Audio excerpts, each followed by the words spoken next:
There are moments in life when we are forced to stop in front of something we never wished for. A piece of bad news, an unexpected upheaval, a harsh truth, or sometimes just a small failure that strikes directly at our sense of self-worth. In that very moment, our first reaction is rarely calm acceptance. More often it is refusal.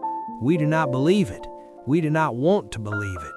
We ask ourselves why such a thing would happen to us. We feel treated unfairly, wronged, even betrayed. And deep down, we secretly hope that if we do not accept it, the truth might somehow hurt less. But reality does not operate according to our wishes. No matter how much we cry out, resist, or try to avoid it, the truth remains. It continues to unfold quietly, following its own course, indifferent to our protests. Endurance, or more accurately, forbearance, is often misunderstood as a sign of weakness. Many people believe that to endure means to clench one's teeth and suffer, to swallow tears, to allow others to overstep one's boundaries without resistance. Yet when we look more deeply, forbearance is not about bowing down, it is about expansion. It is not about shrinking ourselves, it is about making the heart larger. A heart that is truly large does not need to tense itself in order to endure, because when difficulties enter such a heart, they naturally become smaller. In life, there are shocks so profound that we believe we will not survive them. For example, when someone who has always been healthy suddenly receives a diagnosis of a serious illness, at first there is panic, fear, and denial. We ask what we did wrong. We compare ourselves to others. We look for someone or something to blame. We believe that we cannot possibly live with this reality. Yet time passes, sometimes slowly, sometimes quickly, and eventually we must face it. And strangely enough, when we begin to accept that our body is weak, that it needs to be listened to and cared for, another process begins to unfold. It is not surrender, but cooperation. We stop fighting against our own body, stop hating it for having betrayed us, and begin to treat it with understanding and compassion. That acceptance quietly opens the door to healing. Acceptance is not the same as giving up. Acceptance means looking directly at reality with clear eyes. It means daring to see where we are fragile, and what we truly need. When we no longer waste energy resisting what is true, that energy naturally shifts toward finding a way forward. In Buddhist teaching, this is not pessimism, it is wisdom. Wisdom does not arise from denying suffering, but from correctly recognizing suffering so that it can be understood and transformed. Many people proudly declare that they never accept failure. In truth, no one walks through life without stumbling. Success and failure are both shaped by countless conditions, many of which lie beyond our control.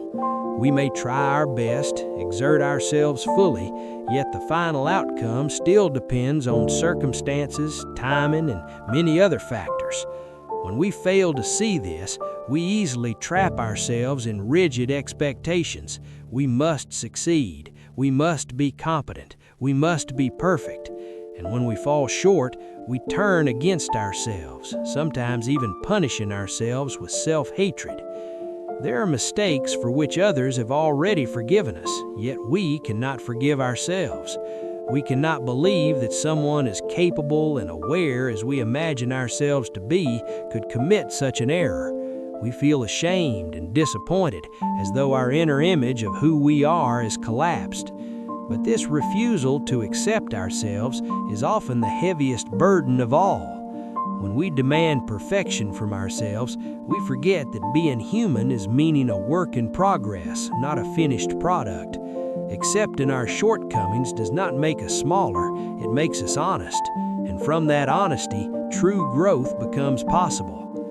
When we learn to accept the unpolished parts of ourselves, we naturally become less harsh toward others. We begin to see that everyone is struggling with their own difficulties and limitations. Often we claim that we cannot accept someone because we want them to improve, but if we look closely at our motivation, we may find a great deal of ego, fear of losing face, fear of being affected, fear of losing benefits. If we genuinely care for another person's life, acceptance does not mean indulging their harmful habits.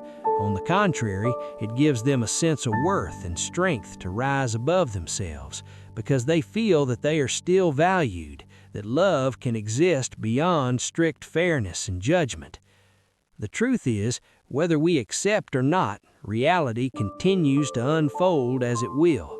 But when we choose acceptance, we stop standing in opposition to life. We step into a process of understanding and untangling. The problem may still exist, but it no longer weighs on us in the same suffocating way. From there, patience and clarity finally have room to arise. Our capacity to endure is not the same for everyone. There are things that others accept easily while we find them unbearable, and vice versa. Even within ourselves, this capacity constantly changes. There are things we once thought we could never accept, yet now we can. And there are things we once accepted effortlessly that later become too heavy. This is not always because circumstances have changed, but because our inner landscape has shifted. Our perceptions, emotions, imagination, and accumulated mental afflictions all influence our capacity to contain.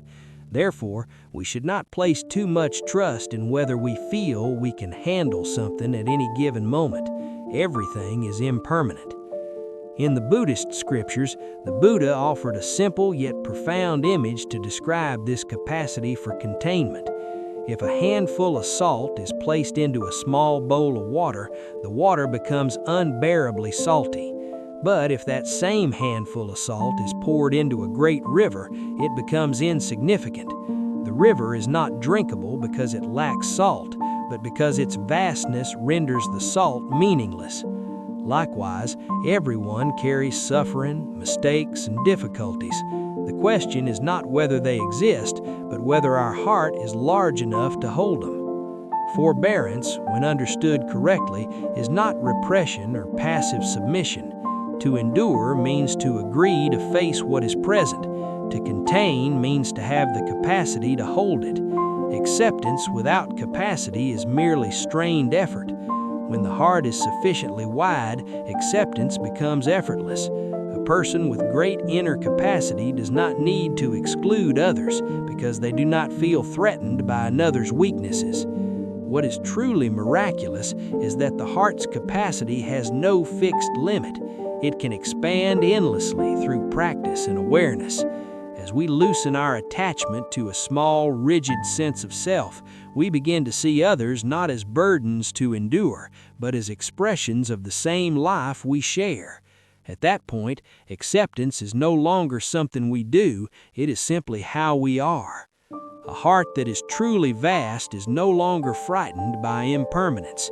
Change, loss, and mistakes no longer have the power to destroy us, not because they disappear, but because we have created enough inner space to hold them. And then we realize that no matter how salty life's handful of salt might be, it cannot overpower a river that is deep and wide enough. When we begin to understand endurance in this way, we stop seeing it as something imposed upon us by life. Endurance no longer is a punishment nor a test that we must grit our teeth to pass. Instead, it becomes a natural outcome of inner maturity. Just like a tree with deep roots does not fear strong winds, a heart with sufficient depth does not collapse in the face of hardship. Many of us believe that suffering comes from external circumstances, from other people's behavior, from illness, from financial instability, from betrayal or loss. But if we look carefully, we may notice that the true source of our suffering often lies not in the situation itself, but in our inability to contain it. Two people can face the same difficulty, yet one is crushed while the other remains steady. The difference is not luck, it is inner capacity. This capacity is not something we are born with in full measure. It is cultivated through repeated encounters with difficulty, through honest reflection, and through conscious practice. Each time we are faced with something unpleasant and choose not to run away, not to numb ourselves, not to explode in reaction, we quietly increase the size of our inner container. At first, it may feel unbearable, but over time, what once felt overwhelming becomes manageable, and what once felt impossible becomes ordinary. In daily life, this practice shows up in very small ways. It appears when we listen to someone speak without interrupting, even if we disagree. It appears when we allow disappointment to be present without immediately blaming ourselves or others. It appears when we acknowledge sadness without trying to escape it through distraction. These moments may seem insignificant, but they are the very training ground of Consider again the image of illness. When we refuse to accept that the body is unwell, we delay treatment. We pretend nothing is wrong while the condition worsens. Acceptance does not create the illness. It allows us to respond to it skillfully. The same is true for emotional wounds.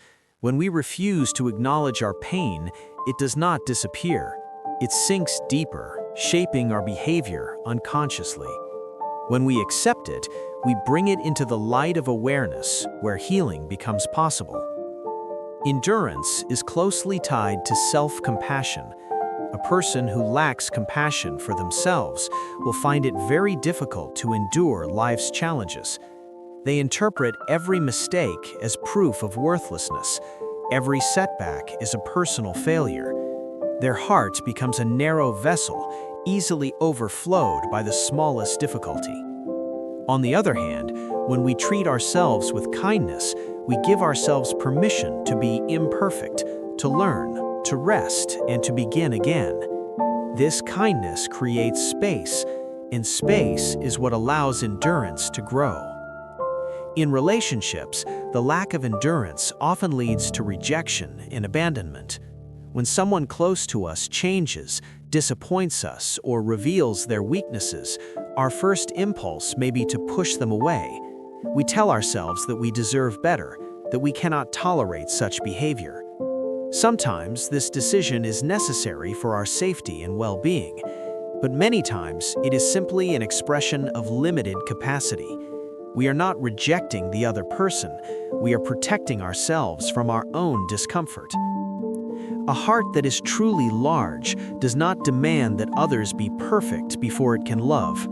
It does not calculate constantly what it receives and what it gives. Such a heart understands that people grow slowly, unevenly, and often painfully. When we feel accepted despite our flaws, we naturally want to become better, not out of fear, but out of gratitude. Acceptance, therefore, is not indulgence, it is nourishment. The Buddha spoke of boundless states of mind, loving kindness, compassion, joy, and equanimity as qualities that can expand infinitely. These are not ideals reserved for saints, they are potentials within every human heart. Each moment of mindful endurance, each act of conscious acceptance waters these seeds. Over time, they grow strong enough to transform our entire way of being. As the heart expands, something subtle but profound happens. Problems do not disappear, but they lose their power to dominate us. We still experience pain, loss, and uncertainty, but they no longer define us. We are no longer reduced to our suffering. Instead, suffering becomes one element within a much larger landscape of awareness. This is why endurance is not about suppressing emotions. Suppression creates tension and eventually leads to collapse. True endurance allows emotions to arise and pass without identification. We feel anger, but we do not become anger. We feel grief, but we do not drown in grief. We recognize these states as temporary visitors, not permanent residents. When endurance matures into wisdom, we stop asking, "Why is this happening to me?" and begin asking, "What is this teaching me?" This shift does not deny pain, It gives pain meaning, and meaning transforms suffering into insight. We begin to see that every difficulty, when met with awareness, carries the potential to deepen our understanding and enlarge our heart. Life will continue to offer us handfuls of salt, misunderstandings, losses, failures, betrayals.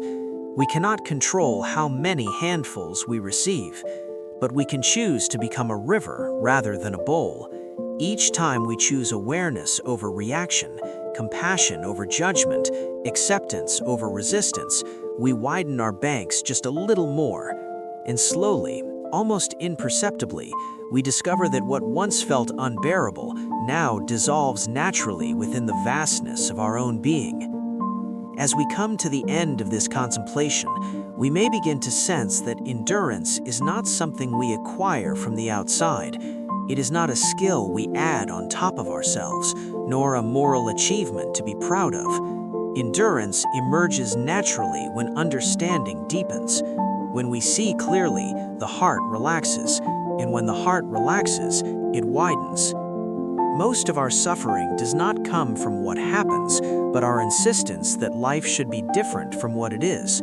We hold tight to images of how things should unfold, how people should behave, how our body should function, how success should arrive. When reality deviates from these images, pain arises.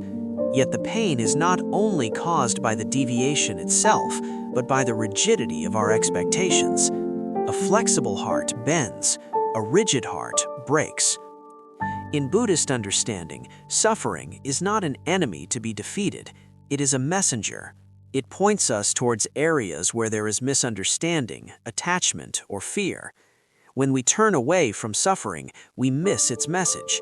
When we meet it with endurance, we begin to listen, and listening is the beginning of wisdom. True acceptance does not numb us, it makes us more alive. We feel more, not less, but we are no longer overwhelmed by what we feel. We become intimate with our inner world, the pain, the joy, the confusion, the longing, without being trapped inside it. This intimacy gives rise to gentleness. We stop treating ourselves as problems to be fixed and begin to treat ourselves as lives to be understood. As endurance grows, judgment softens. We become less quick to condemn others because we recognize our own fragility. We see that behind every harsh word is fear, behind every harmful action is suffering, behind every closed heart is a wound that has not yet been held with enough care. This does not mean we tolerate injustice or harm.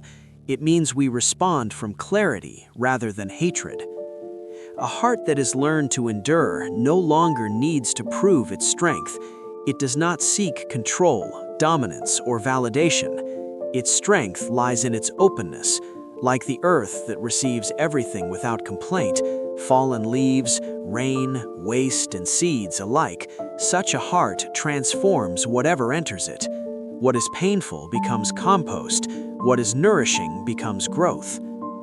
There will still be moments when we feel we cannot go on, when the weight of life feels too heavy. Endurance does not mean we never break. It means that even when we break, we know how to return. We know how to breathe, how to pause, how to ask for help, how to sit quietly with what is present. We trust that the heart has a way of healing itself if given enough space and kindness. In this way, endurance becomes inseparable from trust. Trust in life, trust in the path, trust in our own capacity to grow. We stop demanding immediate answers and allow understanding to unfold in its own time. We stop forcing ourselves to be strong and allow ourselves to be real. The image of the river and the salt remains with us as a gentle reminder. The salt does not disappear. Life will always have its bitterness. But when the heart is vast, bitterness loses its power. It dissolves naturally, without struggle. This vastness is not something distant or abstract.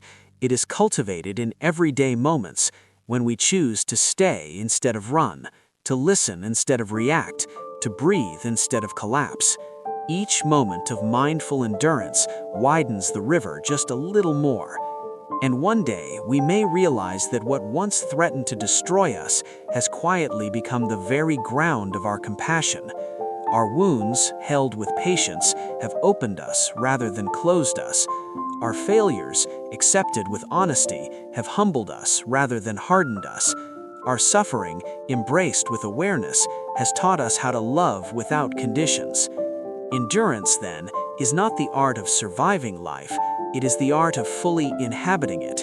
When the heart is large enough, nothing needs to be pushed away.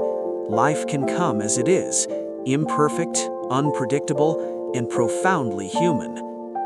A handful of salt cannot make a river bitter. A small mistake cannot disturb a boundless heart.